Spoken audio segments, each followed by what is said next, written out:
कांड कहानी आप सबने तमाम सुना है साथियों। गीत ऐसी हो जिसमें नसीहत मिले। अरे वाह, इंजॉय की बात अलग है, नसीहत की बात अलग है। अगर मंच पर से अगर विरहा का कार्यक्रम है, अगर विरहा ना हो तो फिर विरहा अधूरा रह जाता है। तो धुन तर मतलब ऑर्केस्ट्रा वाला तब मंच हुई है। आइए कहानी ऐसी आप सबके सामने मैं रख रहा हूँ साथियों। विरह का शीर्षक होगा मेरठ कांड। अरे वाह, अभी शुरुआती में चाचा जी ने कहा कि कुछ ऐसा चीज सुनाइए, बढ़िया चीज सुनाइए, सामाजिक बात सुनाइए। हमने कहा चलिए ठीक है, नंबर हम नीलम को दे रहे हैं। लोकगीत गाने के बाद उसके बाद मैं विरहा सुना दूंगा। 4 लाइन की भूमिका में कवि जी लिखते हैं। क्या लिखते हैं गुरुजी, दर्शा के आइए। क्या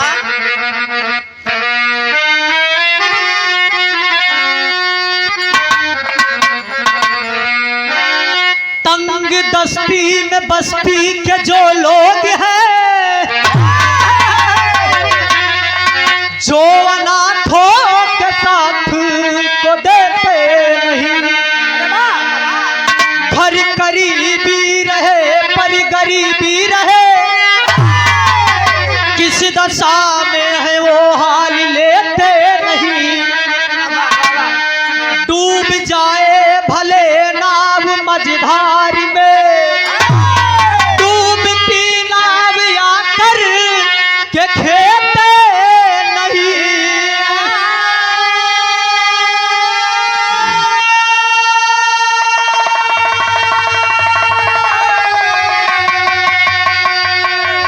आए खुदा सोच बदली अमीरों की कर,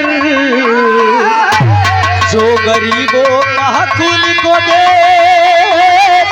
नहीं।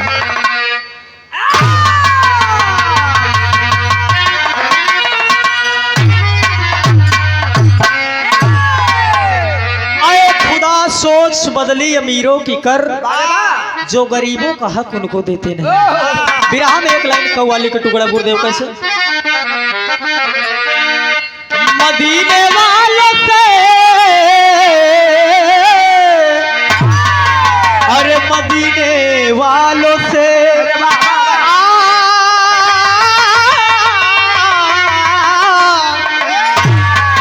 अरे मदीने वालों से मेरा सलाम कह देना।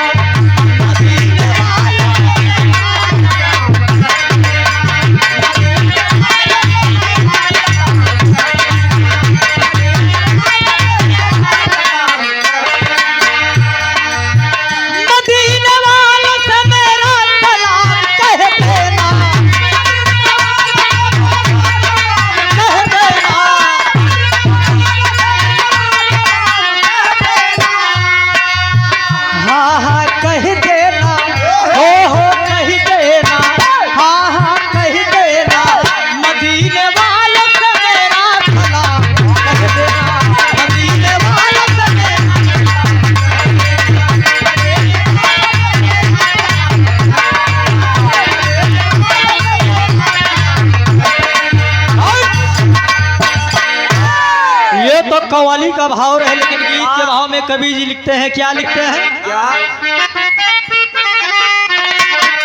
कि अरे मर गए बाप माँ,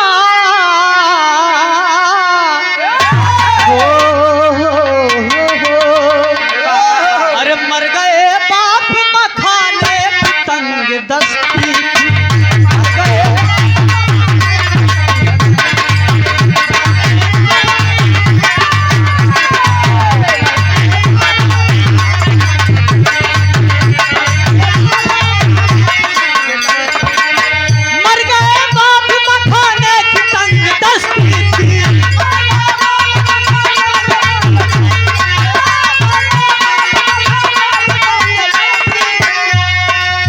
कोई सुल्तान नहीं, कोई सुल्तान नहीं, कोई सुल्तान नहीं, जबकि अमीर बस्ती थी। कोई सुल्तान नहीं,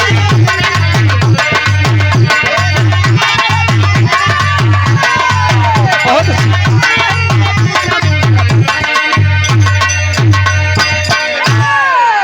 गौर करेंगे। मेरठ की कहानी है साथियों। मेरठ में 2 भाई बहन हैं। इंतफाक की बात, माता पिता भी इस दुनिया से गुजर गए हैं। माता पिता नहीं है इस दुनिया में। भाई का नाम सूरज बताया गया।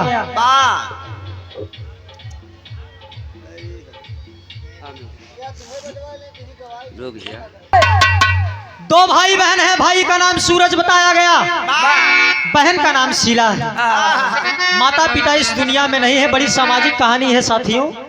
धुन तर सुनत रहा, मौज मस्ती लेत रहा, वो बात अलग हो, साथ साथ कहानी का भी, लेकिन कहानी जो समझ में आए वही बिरहा है। मूड मिजाज अगर आप सब बना के सुनेंगे, उम्मीद है कि ये पारिवारिक कहानी है, कौनो यार वार कहानी ना है बुलंद फंद वाली, समझा। भाई सूरज है और शीला बहन है। बड़ी गरीबी दयनीय स्थिति है। घर में कुछ खाने को नहीं है। माँ बाप भी इस दुनिया में नहीं है। छोटा भाई है, मेहनत मजदूरी कर रहा है, तमाम लोगों के दरवाजे पे जाके भीख मांग रहा है। भीख मांग के आता है, तब जाके घर में 2 रोटी बनती है। धीरे धीरे समय बीतने लगा। जब धीरे धीरे समय बीतने लगा, शीला भी सियानी होने लगी बाबूजी। और जब शीला सियान होने लगी तो यार सूरज की टेंशन हुई है। टेंशन होने लगा कि मेरी बहन भी शादी की योग हो चुकी है, क्यों ना कहीं लड़का बढ़िया से देख के शादी कर दूं। विचार कर लिया मन में और अपनी बहन को बगल में बुला लिया। शीला को अपनी बगल में बुला लिया कि दीदी तुम्हारी शादी भी मुझे करना है। एक बात मैं तुमसे जानना चाहता हूँ, शादी तुम्हारी मैं जरूर करूंगा मेरी बहना, लेकिन मुझे प्रदेश जाना होगा। दुनिया नहीं के कमा तो भला हम पेटे जियाली तो बहुत बड़ी बात बाटे। गौर करेंगे, शीला बहन लाख मना कर रहे, लेकिन सूरज नहीं माना। अपनी बहन से एक बात कहता है। क्या कहता है?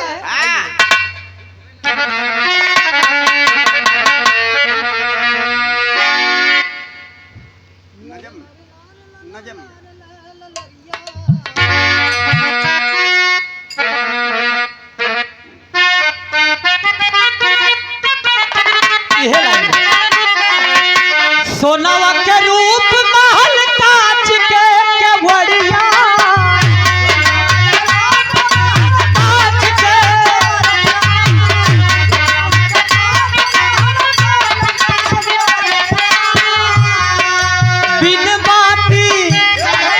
बिन बाती दिया ना जरेला, पड़ेला राम झीर झीर बुनिया, मुनिया सुतल बहे तबेला हो, पड़ेला राम झिर झिर बुनिया, मुनिया सुतल बहे।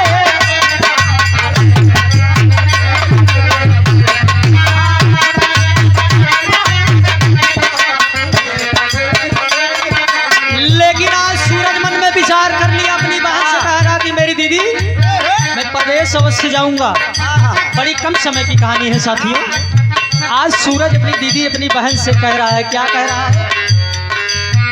शादी तोहार हम करबे बहिनिया,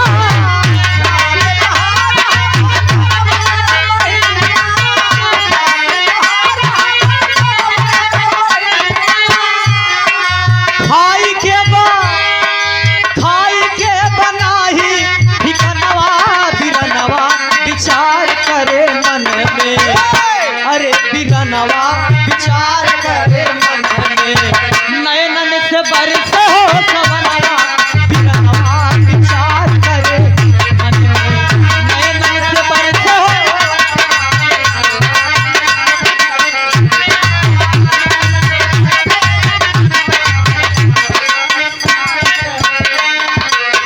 शीला बहिनिया के सूरज बुला लिया अपनी बहन को। सूरज बुला लिया शीला को, मेरी दीदी बगल आके बैठ गई इसकी बहन। शीला बहिनिया के सूरज बुलाया, समय पर देख बात है समझाया।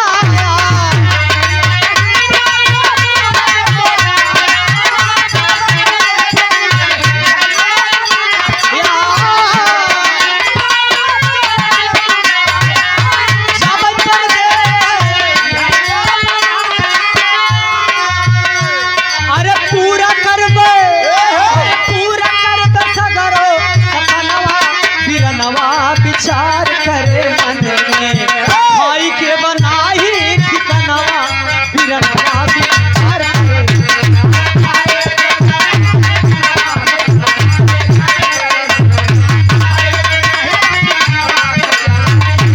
बहुत अच्छा है।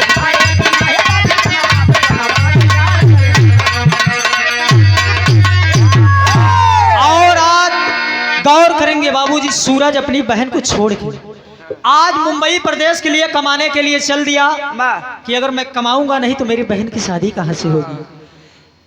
तैयार हो गया चलने के लिए आज घर से, लेकिन बहन चरण पकड़ लिए, छोड़ नहीं रही है शीला कि भैया आप प्रदेश चले जाएंगे तो मैं घर पे अकेली कैसे रहूंगी।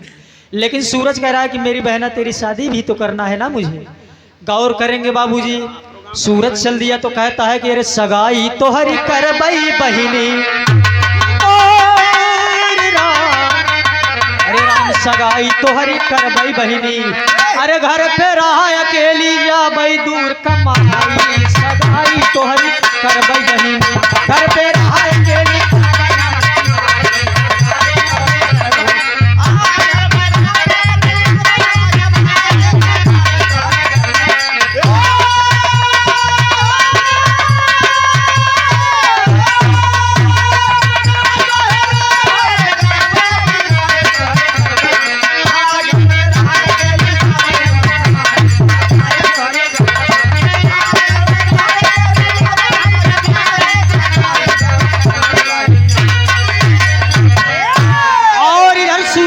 चल दिया कमाने के लिए, लेकिन घर पे बहन है शीला है, खाने के लिए कुछ नहीं है। गौर करेंगे बगलिया एक बाबू साहेब के घर पर चौकीदार है गाँव सेठ दयालु प्रसाद नाम बड़ा माना जाना मनई है। गौर करेंगे शीला बहन पहुंच गई दरवाजे पे, और पहुंचने के बाद मत्था टेक दिया, हाथ जोड़ लिया कि साहब घर में खाने के लिए कुछ नहीं है। एकदम सेठ जी कहने कि तोरे घर में कुछ खाए के नहीं बा। शीला बोल दिया कि ना ना ना सेठ जी हमारे किया कुछ खाए के नहीं बा, अगर आप यहाँ कुछ नौकरी मिल जात, पोछा लगावे को नौकरी मिल जात तब ठीक बा है। गौर करेंगे सेठ जी मारे दया के मारी, और वैसा सेठ रहे एकदम रसिया सेठ रहे डियार उस्ताद, एकदम रसिया सेठ। शीला को बुला के कह दिए कोई बात नहीं है शीला, मेरे दरवाजे पे आई हो, मेरे घर पे आई हो, और मेरे दरवाजे से कोई खाली हाथ जाता नहीं है। सुबह की बेला है, सूरज प्रदेश चल दिया, घर में शीला अकेले है, और जब पहुंच गई सेठ के घर में और झाड़ू पोछा लगा रही है, और जब झाड़ू पोछा लगा रही है गौर करेंगे इतने में सेठ जी आ गए। सब सेठ जी आ गए तो गौर करेंगे शीला के ऊपर गंदी नजर रख दी, और जब गंदी नजर रख दिया देखा यही ऊपर माइंड गड़बड़ाई है, और कहा है शीला से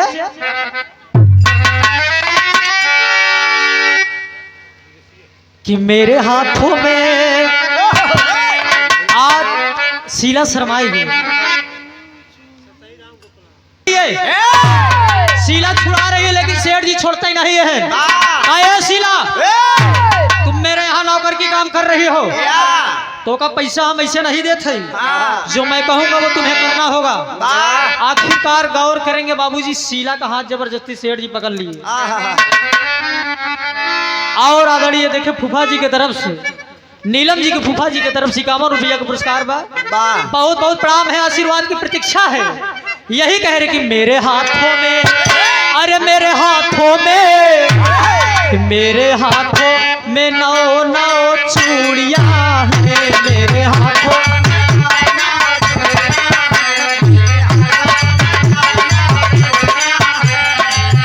जानलेवा नशीली अंगड़ाइयां है, मेरे हाथों में 9 चूड़ियां हैं।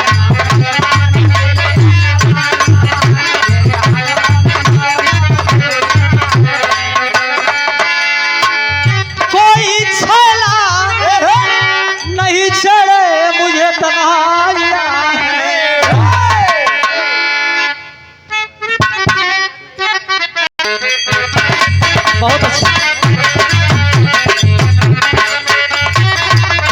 और सेठ जी जबरदस्ती पकड़ लिया शीला को, शीला छोड़ावत, लेकिन सेठ जी मानता ही नहीं है, और बड़ी मुश्किल से गौर करेंगे धीरे धीरे समय बीत रहा है, शाम की बेला है।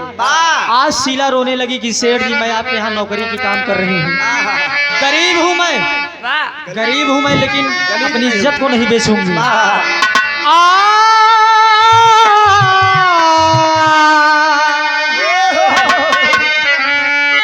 आज शीला रो रही है, सेठ जी से कह रही कि मेरा भाई सूरज प्रदेश गया है कमाने के लिए, मैं आपके यहाँ नौकरी की काम कर रही हूँ, आप हमारी इज्जत न लूटा। हाथ जोड़ के कहती है क्या,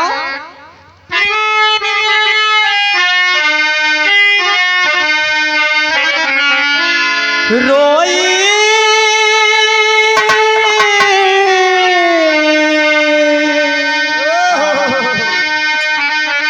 रोई रोई कहली आज भैया, अरे भैया हमार नहीं बात घरवा पे, और बड़का भैया बरवा हमार नहीं बिरलवा, अरे इज्जत न लूटा से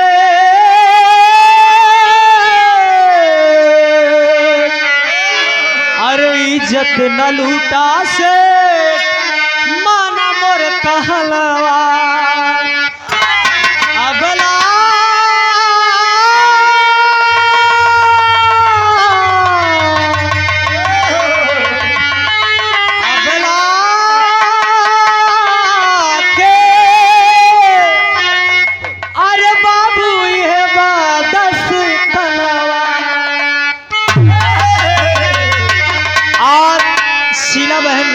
तड़प रही है।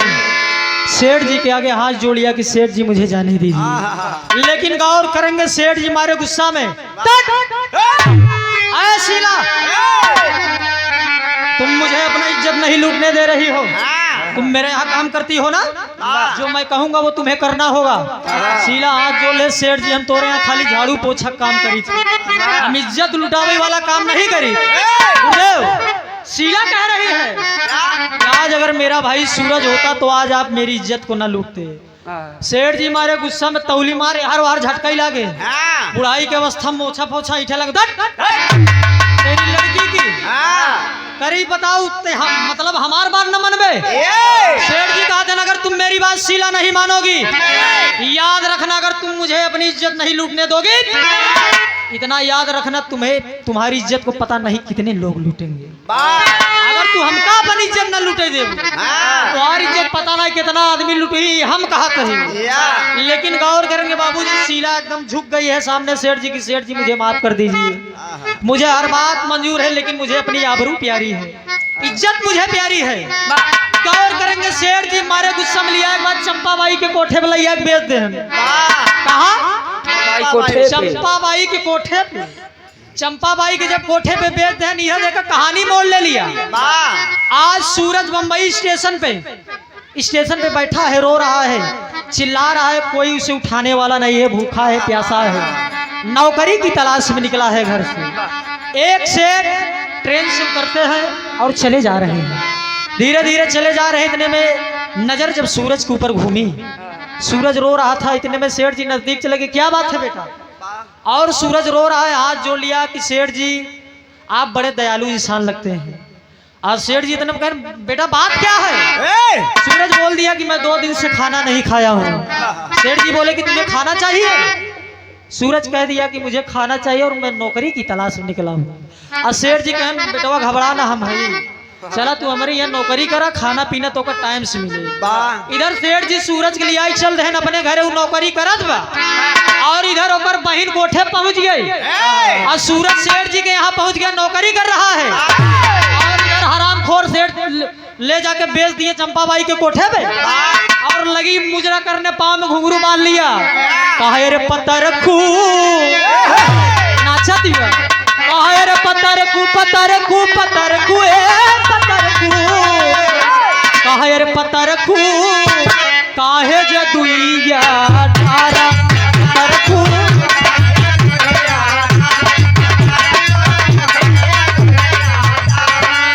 जियते जिंदगिया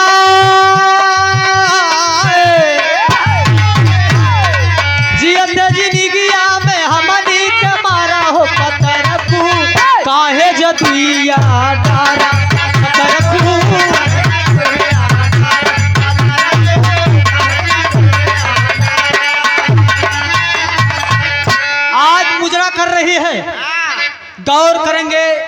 चंपाबाई के कोठे पे मुजरा जब कर रही है, धीरे धीरे कुछ समय बीतता जा रहा है। समय बीत रहा है, शाम की बेला है। चंपाबाई के कमरे में जाने के बाद आज शीला शरण पकड़ लिया कि माँ, कि तुम मेरी माँ हो।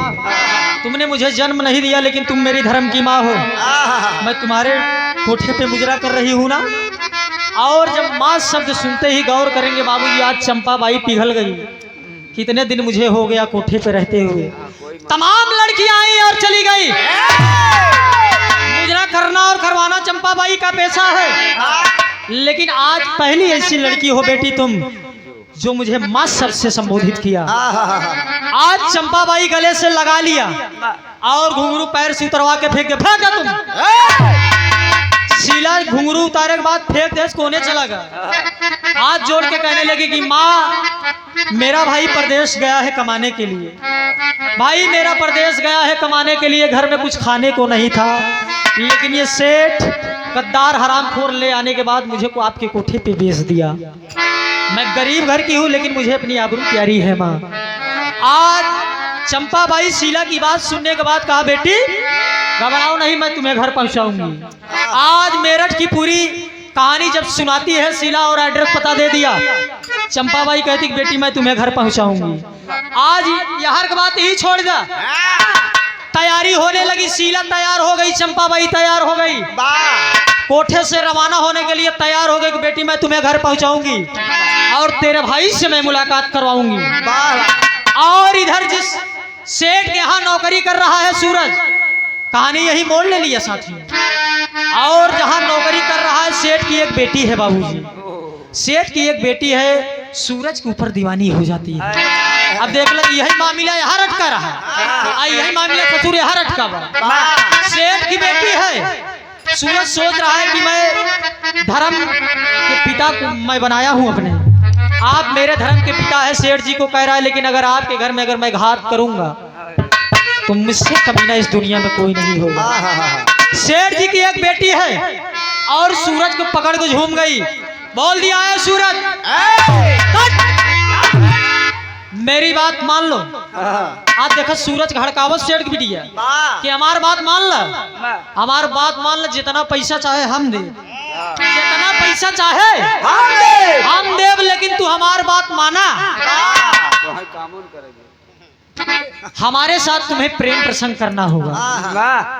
सूरज से कह रही है कि मेरे साथ तुम्हें प्रेम प्रसंग करना होगा। सूरज हाथ जोड़ ले कि ना ना ना ना, ये काम हमसे ना हुई।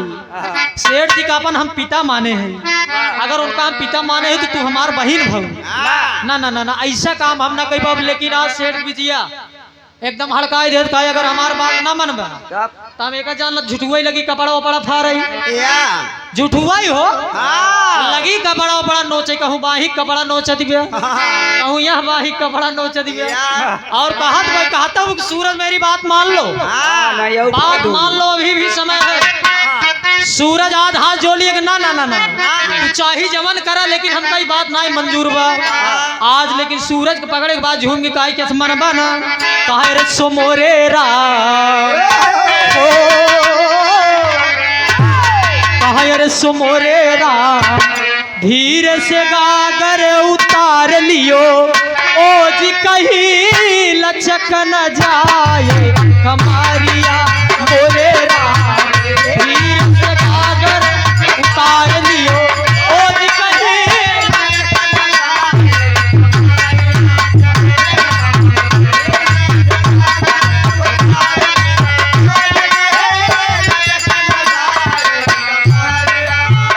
ऐसी बेदर्दी के पाले पड़ी हुरा,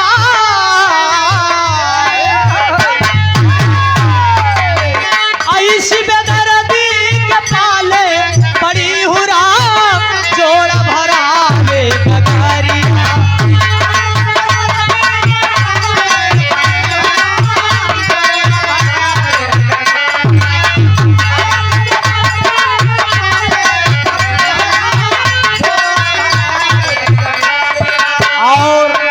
धनौपुर की ऐतिहासिक माटी से बड़का भैया हमारे सुशील 51 रुपये का पुरस्कार दातार सुखी रखे, यही कहना।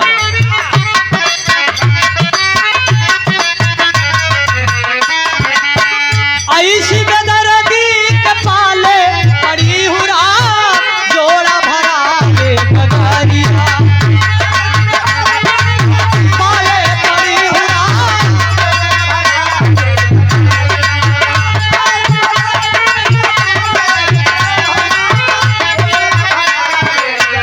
गगरिया गगरिया गगरिया मोरे राजा जोड़ा भरा रे गगरिया बहुत अच्छा।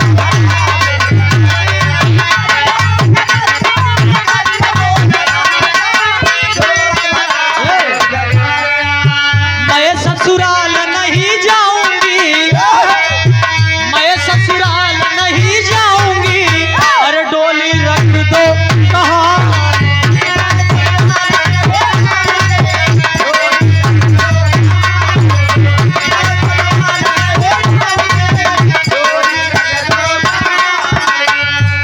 लगाई दीनी है धनिया दुई को बिस्वा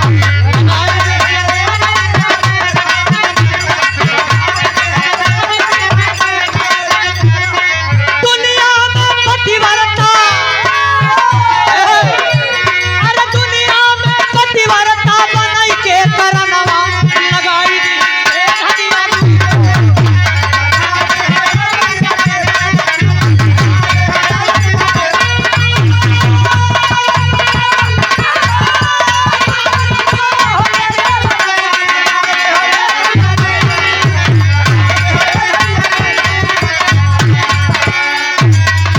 आज सूरज बात को नहीं माना इनकार कर दिया कि अगर तुम चाहती हो कि मैं तुम्हारी आबरू के साथ खिलवाड़ करूं ऐसा कभी नहीं हो सकता मना कही दे सूरज गौर करेंगे सेठ जी बड़े मौके से आएंगे कहूँ संझा के बेला रहा घूमे टहरा रहन जब सेठ जी आए आज लगी सेठ जी की बिटिया रोई रोई बतावई कि पिताजी आप जो घर पे नौकर लाए हैं अरे आप जो घर पे नौकर लाए हैं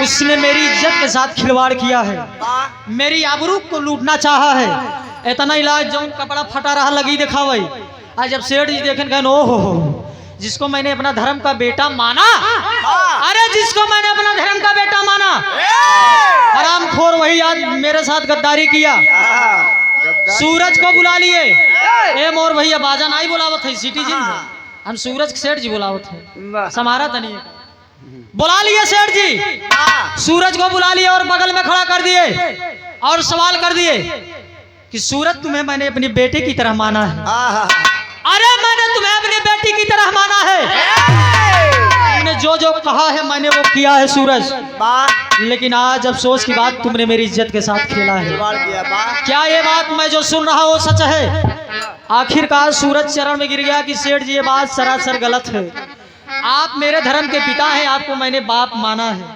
अगर आपको मैंने बाप माना है तो आपकी बेटी मेरी बहन है मैं अपनी बहन की इज्जत को कभी लूट नहीं सकता हूँ लेकिन सेठ जी की बिटिया लगी एकदम हार कराई ना ना पिताजी लड़कियां झूठ बोला ये हरामखोर झूठ बोल रहा है इसने मेरी इज्जत को साथ खिलवाड़ किया सेठ जी बर्दाश्त ना आई वही उठा लिया हाथ जब उठा लिए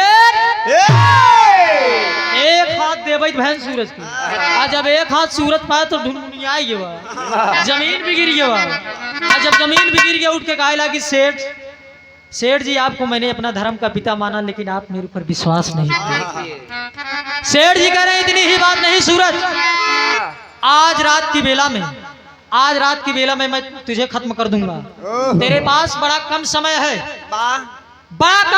तेरे पास आज रात में अगर तुझे मार न डालू तो मेरा नाम भी सेठ सेठ जी जब इतना तवाई गए तो इतना में सूरज पीछे हुई कहना ना मामला गंभीर हुई है शाम की बेला है सूरज लगा अपन बोरिया बिस्तर बान है सेठ जी चला गए कुछ औजार लिया भाई कि आज एक हरामखोर के जिंदा न छोड़ब दो चार संगी साथी और सेटिंग बनावे चला गए अनुराग भाई यार दोस्त बोलावे चल दहन कि आज एक सारे छोड़ब ना जब चल दहन इधर सूरज मौका पाए गठरी उठरी अपन लगा गठिया भाई कि अब सोचत कि भगवान हमारे पास यही मौका पे अपने घरे चला चली नहीं थी सेठ और शेठ की बिटिया हमका मारी डली आल्हा के भाव में कहना है गुरुदेव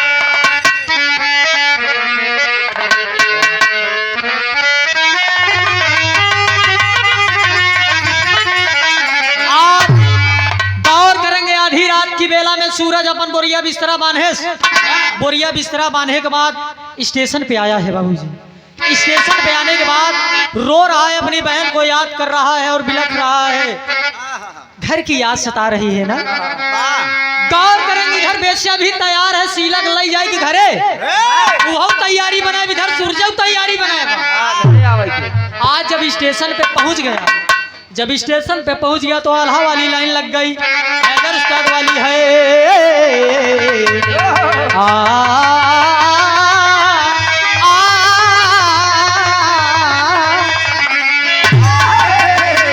आज सूरज जब घरे चला आई अपने, जब घरे चला आई तो अपने बहन के हेरत बा, बहन है ना वो तो कोठे पे चंपा बाई के साथ है। रे घरवा पे आया सूरज हेरेला बहिनिया के बाबू,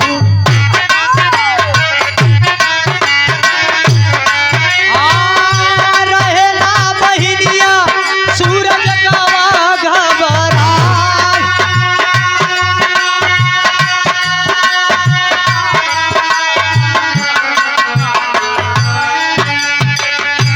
कहवा हेराई गई हमारी बहिनिया,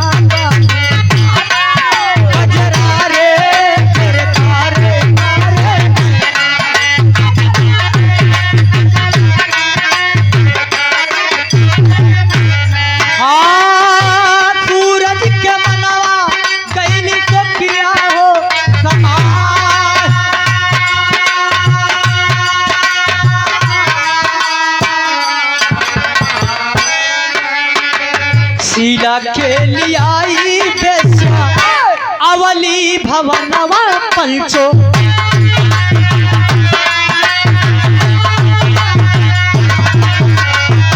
भाई बहिनिया के ए बाबू रही समझा।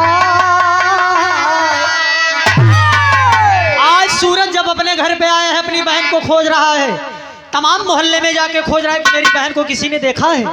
घर घर पे जा रहा है, दरवाजे दरवाजे पे जा रहा है, सबसे यही पूछत बा कि दादी हमारे बहनी के देखू है कि तमाम लोग कहता है सूरज तू तो परदेश गया था कमाने के लिए ना, तू कैसे?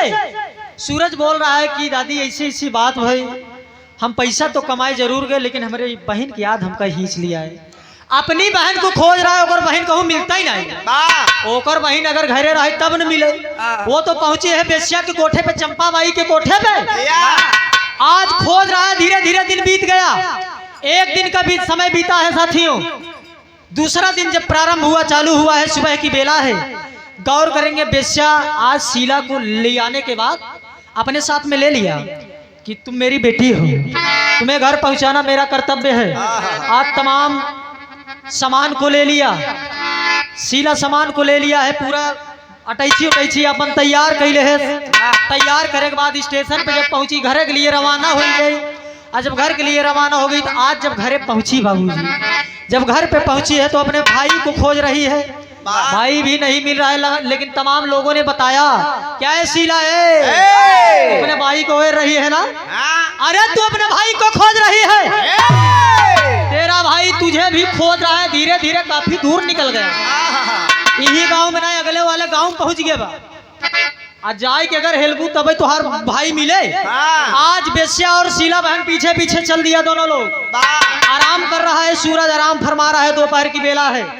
बेश्या लिया एक बार जब पहुंच गया, शीला अपने भाई की छीन ले बाबूजी, और जब अपनी भाई को छीन लिया शीला तो इतने में बेश्या बाबूजी गले से लगा लिया सूरज को।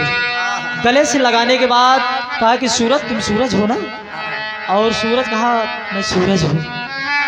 आज बेश्या कह दिया कि तुम मेरे बेटे हो सूरज, तो शीला तेरी बहन है ना। अरे शीला अगर तेरी बहन है तो तेरा भाई, तू उसका भाई है, तू मेरा बेटा है। गौर करेंगे आज शीला की बात सूरज से कहने लगी बेश्या कि तू अपने बहन की शादी करना चाहता है ना सूरज। अरे सूरज तू अपनी बहन की शादी करना चाहता है।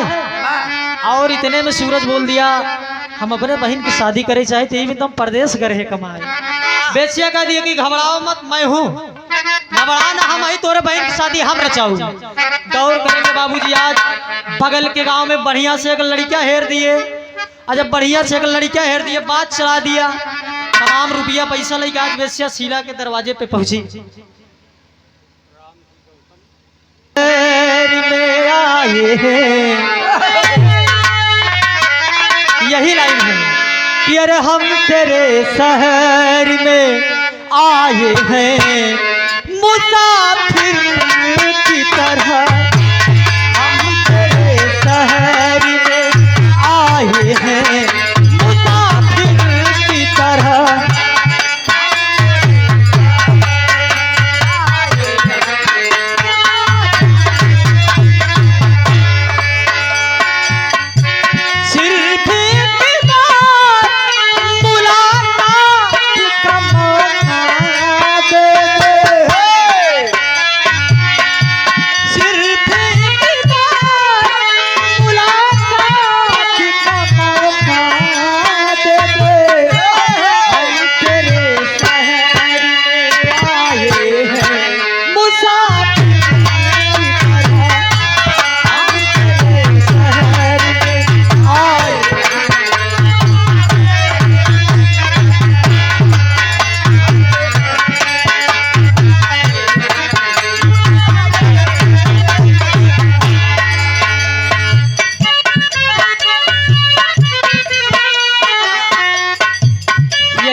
और बहन को दोनों को लिवा लिया बेस्या। बगल के गांव में एक लड़का देख लिया, बढ़िया लड़का देखे के बाद आज बेस्या शादी करा दिया बाबूजी। आज शीला की शादी करा दिया। आज जब शादी ब्याह के टाइम में आई गई, आज बारात दरवाजे पे पहुंच गई बाटे। एकदम जब दरवाजे पे पहुंच गई तो मतारी बहन लोग गारी गीत गाती रे नीलम, देखा इधर से लहरी का लहरा जा रहा है। कहे अरे ई जलसा, हाय हाय हाय हाय हाय हाय। थोड़ा स्वस्थ चल रहा हूँ साथियों, अन्यथा बात कुछ और होती है। हाय हाय हाय अरे ई जलसा, कहीं जलसा हो निकला गई दुआरे पे, हो निकला गई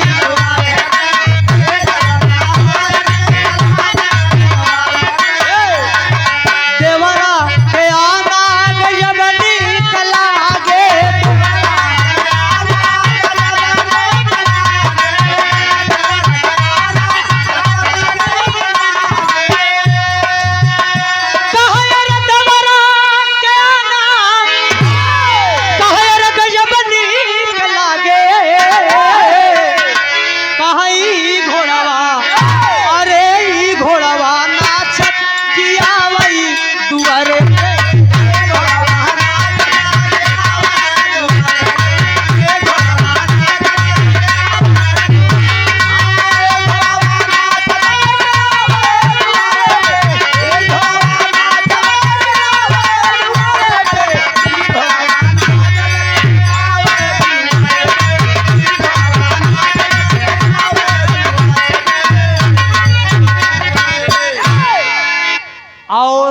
आज शादी को करा दिया बाबूजी, शीला की शादी करा दिया बेस्या।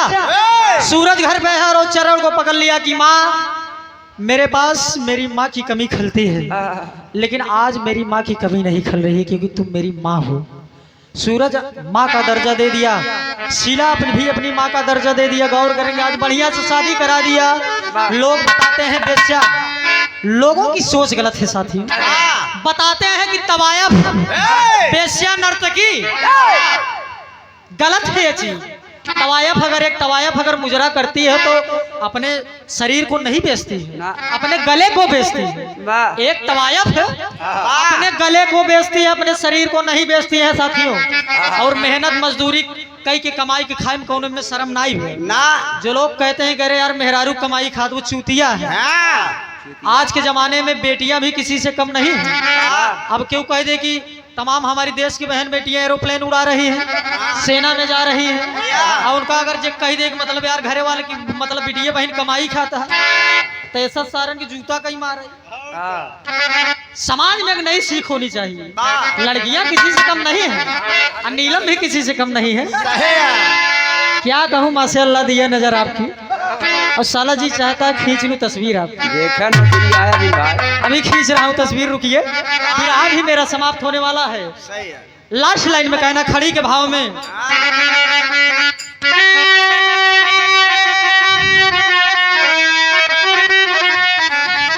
अरे शीला बहिनी के सदिया ए बाबू रचाई बेस्या। अरे शीला बहिनी के सदिया हाय हाय रचाई बेस्या। अरे तो डूबत नैया किनारवा लगाई बेस्या। डूबत नैया किनारवा लगाई बेस्या। कितना बढ़िया काम किया एक बेस्या ने जग के अंदर, एक बेस्या जग के अंदर कितना बढ़िया देखो किया है काम हो। अरे धन्य धन्य हो दुनियादारी, यह दुनिया के माया तमाम हो। दुनिया में तमाम लोग हर प्रकार से बोले वाले हैं।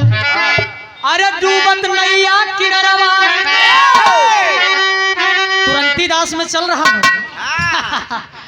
अरे डूबत नैया किनारवा, अरे लगाई बेस्या। शीला बहिनी का सदिया रचाई बेस्या।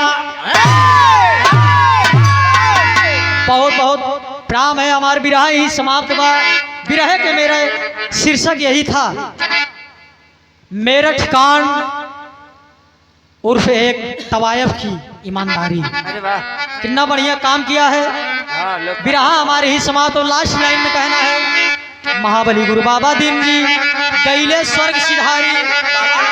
राजेश चमन गुरु विद्या लिखते, अरे अब सब सही से ही न्यारी हो।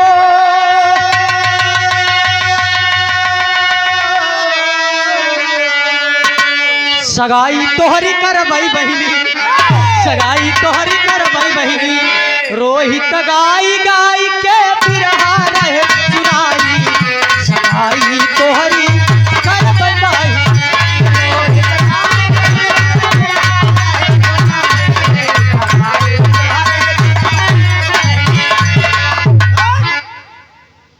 आ जाओगे, पावर ब्रेक में आ जाओगे। आइए यही विरह की हमारे समाप्ति है। अब 2-4 धुन तर्ज भी दे